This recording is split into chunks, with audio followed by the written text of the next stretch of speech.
হচ্ছে আমি অক্ষয় তৃতীয়া নিয়ে বলছিলাম, এই সোনা রূপো কেনার কথা বলা হচ্ছিল। সেখানে সোনা রূপো না পারলেও আপনারা কোনো ধাতব জিনিস কিনতে পারেন, কোনো ঠাকুরের কোনো বাসন কিনতে পারেন, বাড়িতে রান্না করার কোনো বাসন কিনতে পারেন। তবে যে ধরনের ধাতব জিনিস কিনবেন লোহা ছাড়া, সেই ধাতব জিনিসটা কিন্তু বাড়ির দক্ষিণ বা দক্ষিণ পশ্চিম কোণে সেদিনের জন্য রেখে দেবেন। এটা খুব ভালো হয়। দক্ষিণ বা দক্ষিণ পশ্চিম করে এটাতে কি হবে, এটাতে সেই জিনিসটা কেনার যে পজিটিভ জিনিস, মানে আমরা তো যে কোনো জিনিস পজিটিভ জিনিসটাকে ঘরে ঢোকাবার চেষ্টা করি, সেই পজিটিভিটি বৃদ্ধি পাবে।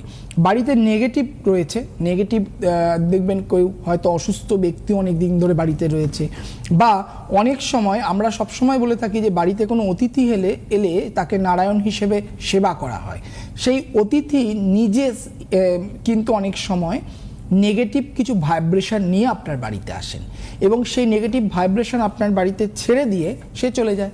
সেই নেগেটিভ ভাইব্রেশন বৃদ্ধি পেতে পেতে পেতে পেতে আপনার বাড়িতেও কিন্তু সেই ব্যক্তিটি চলে যাওয়ার পর দেখবেন ক্লেশ হচ্ছে, ঝগড়া হচ্ছে, ঝামেলা হচ্ছে, অশান্তি হচ্ছে, অর্থ বেরিয়ে যাচ্ছে প্রচণ্ড পরিমাণে, অথবা একজনের সাথে আরেকজনের অ্যাডজাস্টমেন্ট খুব ভালো ছিল, সেখানে একেবারে মিসআন্ডারস্ট্যান্ডিং হচ্ছে।